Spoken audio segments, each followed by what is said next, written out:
Hello everyone. Welcome to my channel Monika vlogs. ఈరోజు మేము ఒక కొత్త రెసిపీతో మీ ముందుకొస్తున్నాం. అదేంటంటే మా అత్తగారు చేసిన చింత చిగురు పచ్చడి. దానికి ముందుగా మనం స్టవ్ ఆన్ చేసుకొని, పాన్ పెట్టుకొని, దాంట్లో కొన్ని బుడ్డలు వేసుకొని, ఫ్రై చేసుకొని పక్కన పెట్టుకోవాలి. ఆ ఫ్రై చేసుకున్నయి పక్కన పెట్టుకున్న తర్వాత అదే పాన్‌లో కొన్ని మనం కారం ఎక్కువ తినాలంటే ఎక్కువ ఎండుమిర్చి వేసుకొని దాన్ని ఫ్రై చేసుకొని పక్కన పెట్టుకోవాలి.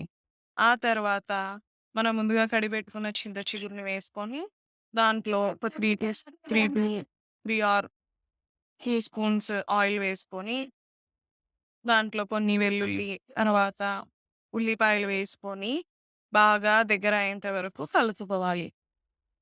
దగ్గర అయిన తర్వాత వాటిని మనం చల్లార్చుకోవాలి. అది ఒక ప్లేట్‌లోకి తీసుకొని చల్లార్చుకోవాలి. ఆలోపు మనం ముందుగా ఫ్రై చేసుకునేవన్నీ మిక్సీ జార్ తీసుకొని, ఆ మిక్సీ జార్‌లో ఎండుమిర్చి, తగినంత సాల్ట్ వేసుకొని, వేయించుకున్న బుడ్డలు వేసుకొని, కచ్చా పచ్చాగా మిక్సీ పట్టుకోవాలి. లేదు అంటే మనం రోల్లో అయినా వేసుకొని చేసుకోవచ్చు.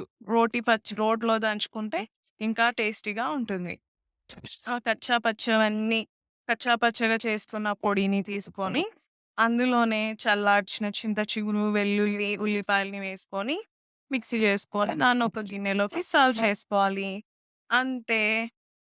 ఇంకా మా వ్లాగ్స్ అన్నిటిని సబ్స్క్రైబ్ చేసి, లైక్ చేసి, షేర్ చేయండి. Thank you.